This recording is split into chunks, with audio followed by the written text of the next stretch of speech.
नमस्कार बच्चों, आपका अपना चैनल प्रतिभा एजुकेशन में आप सबों का हार्दिक स्वागत है। मैं इससे पहले 9th का जो सेट जारी किया गया था आपको साइंस का, सोशल साइंस का, मैथ का वीडियो डाल चुका हूं। अगर आप नहीं देखे होंगे तो इसका लिंक इस वीडियो का डिस्क्रिप्शन बॉक्स में दिया होगा।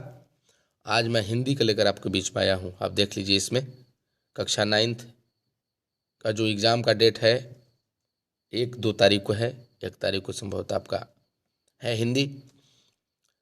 इसमें देख लीजिए, समय दिया है 1.5 घंटा। हिंदी ए है, पूर्णांक 40 है। सामान्य निर्देश सभी प्रश्नों का उत्तर अनिवार्य है। प्रत्येक प्रश्न के लिए एक निर्धारित किया गया है। प्रत्येक प्रश्न के 4 विकल्प दिए गए हैं। सही विकल्प का चयन कीजिए। गलत उत्तर के लिए कोई अंक काटे नहीं जाएंगे। तो हम लोग देखते हैं इसका प्रश्न संख्या अपठित खंड का अपठित गद्यांश एवं पदांश।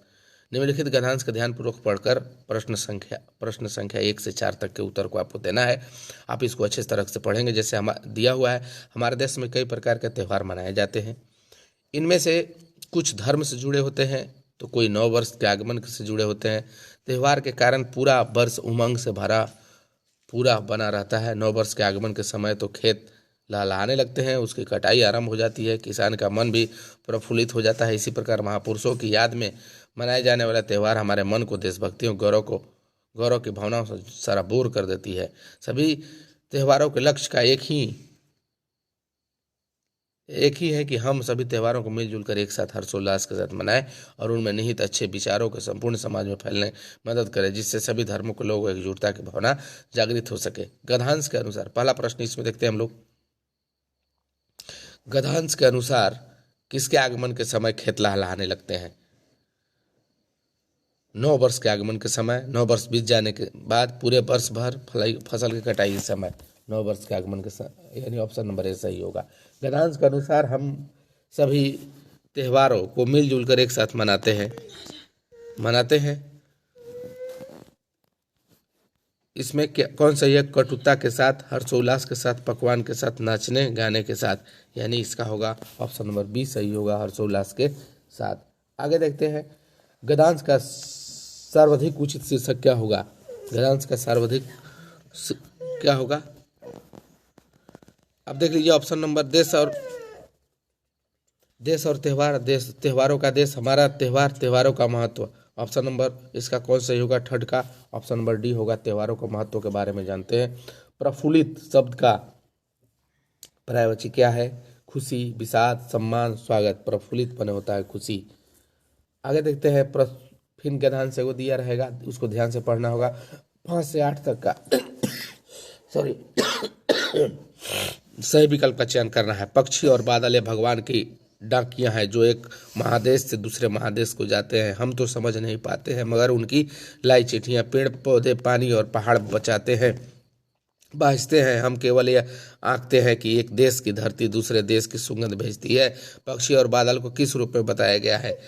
ऑप्शन इसका कौन सही होगा बता सकते हैं आप लोग? पक्षी और बादल को डाकिया, धरती, खुशबू, देश। 5 का ऑप्शन नंबर ए सही होगा। आगे देखते हैं, एक देश से दूसरे देश कौन जाता है? फूल और पत्ते, पेड़ पौधे, पहाड़ की रानी, बादल और पक्षी, यानी ऑप्शन नंबर इसका कौन सही होगा? डी होगा। आगे देखते हैं, सुगंध में कौन सा उपसर्ग है? सुगंध। 7 का स्व, सु, स्वा, स्वा, सा, यानी 7 का ऑप्शन नंबर बी सही होगा, सुगंध। गद्यांश के उचित शीर्षक क्या हो सकता है? गद्यांश के उचित शीर्षक कौन हो सकता है? 8 का ए ऑप्शन नंबर प्राकृतिक के संवाहक हो सकता है, ए हो जाएगा। संख्यावाचक विशेषण की पहचान कीजिए। लाल टोपी, गोल चश्मा, अच्छा आदमी, 2 बैल। 9 का ऑप्शन नंबर डी सही होगा, 2 बैल संख्या इसमें बता रहा है। विज्ञान शब्द में इक प्रत्यय लगाने से नया शब्द कौन बनेगा? वैज्ञानिक। कौन बनेगा? 10 का ऑप्शन नंबर सी रहेगा, वैज्ञानिक। इनमें से सरल वाक्य का उदाहरण कौन सा है? जोर जोर से वर्षा हो रही है। कौन सा है? जोर जोर से वर्षा हो रही है। वर्षा हो रही है और बिजली चमक रही है। मोहन ने कहा कल वर्षा होगी। वर्षा हो रही है तथा लड़के खेल रहे हैं। 11 का ऑप्शन नंबर कौन सही होगा? ए सही होगा, जोर जोर से वर्षा हो रही है। इनमें से किस वाक्य में कर्ता ने चिन्ह का प्रयोग सही हुआ है? कर्ता के ने चिन्ह का प्रयोग सही हुआ। शिक्षक ने कहा है, उसने खाना खा रही है।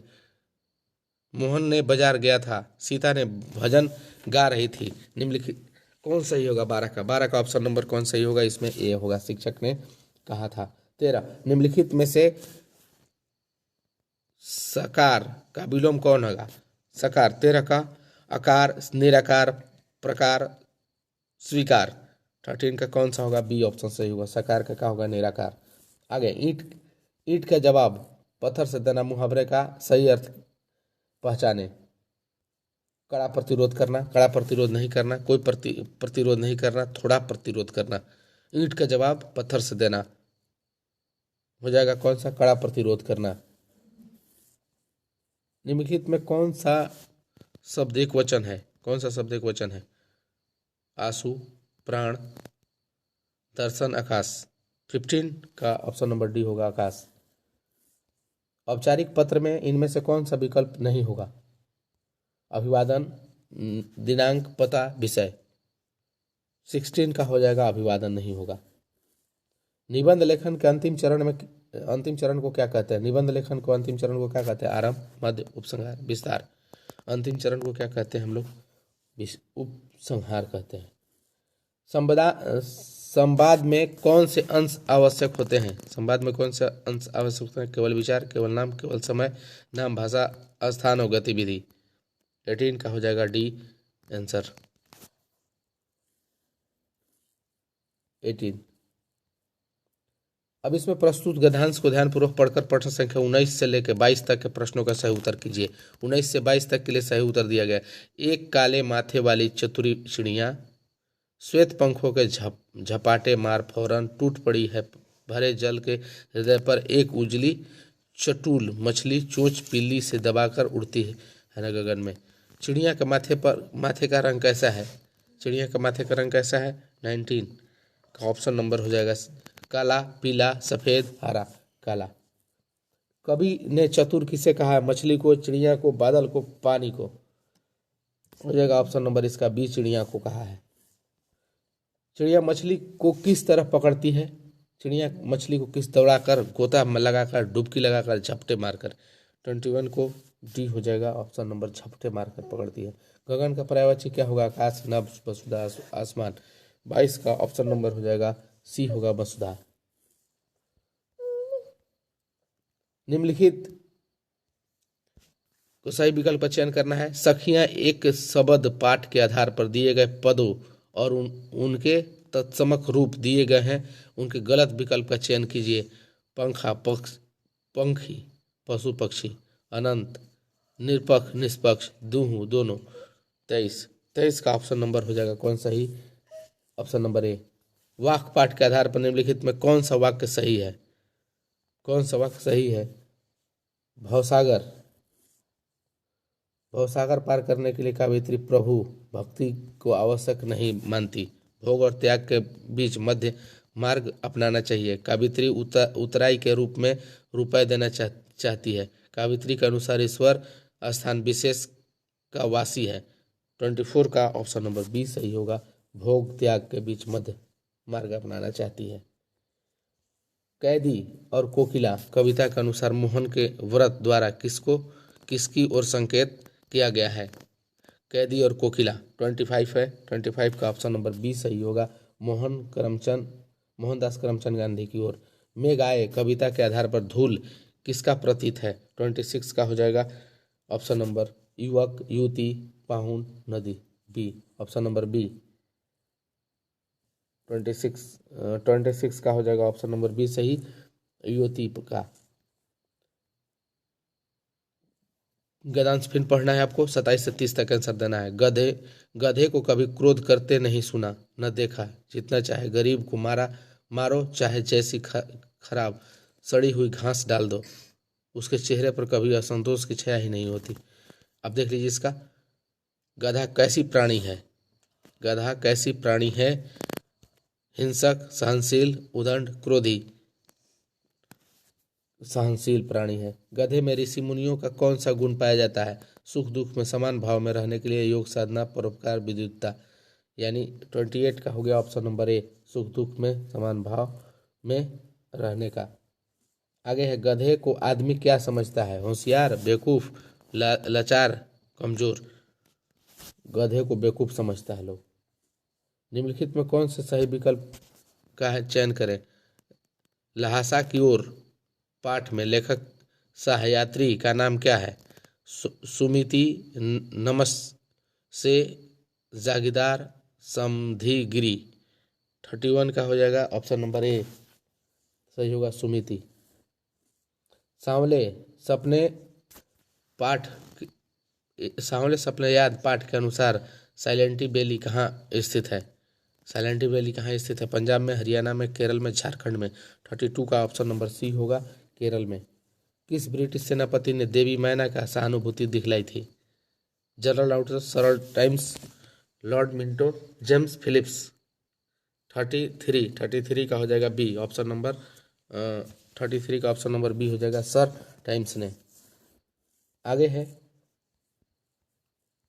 मेरे बचपन के दिन पाठ के अनुसार महादेवी वर्मा को उनकी माता जी ने सबसे पहले किस ग्रंथ को पढ़ना सिखाया था? रामायण, महाभारत, पंचतंत्र, गीता।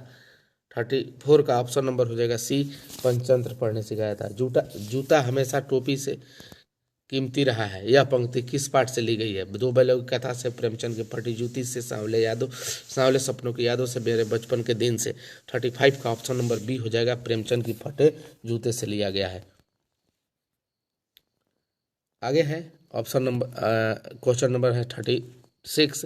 मेरे संग की औरतें पाठ में लेखिका की नानी ने अपने पति के मित्र प्यारे लाल से अपनी पुत्री के लिए कैसा वर ढूंढने का आग्रह किया? वकील, डॉक्टर, आज़ादी का सिपाही, शिक्षक। 36 का ऑप्शन नंबर सी होगा, आज़ादी के सिपाही से कहा था। रीढ़ की हड्डी एकांकी के रचना निम्नलिखित में कौन से हैं? रीढ़ की हड्डी सबको याद करवाया गया चैप्टर वाइज। इसका हो जाएगा फरुखेश्वर नाथ रेणु, मृदुला गर्ग, जगदीश चंद्र माथुर, शमशेर बहादुर सिंह। 37 का हो जाएगा ऑप्शन नंबर सी, जगदीश चंद्र माथुर। रीढ़ की हड्डी एकांकी में विवाह योग कन्या का नाम क्या है? विवाह योग कन्या का नाम क्या है? उमा, प्रेमा, रमा, रीमा। 38 का हो जाएगा ऑप्शन नंबर ए, उमा नाम है। निम्नलिखित में से किस पाठ में विस्थापन का दर्द है? किस पाठ में विस्थापन का दर्द है? रीढ़ की हड्डी में, मेरे संग की औरतें में, माटी वाली, किस तरह आखिरी में हिंदी में आया है? 39 का हो जाएगा ऑप्शन नंबर सी, माटी वाली। माटी वाली पाठ में किस शहर का वर्णन है? Tehri, Kolkata, Haridwar, Patna. Option number A होगा टिहरी का। आप सभी लोग अगर मेरे चैनल पर नए हैं तो चैनल को लाइक और सब्सक्राइब जरूर करें और अपने दोस्तों तक इस वीडियो को भेजें ताकि सभी बच्चे यह पढ़ सकें और एग्ज़ाम अपना अच्छी तरह से दे सकें। धन्यवाद।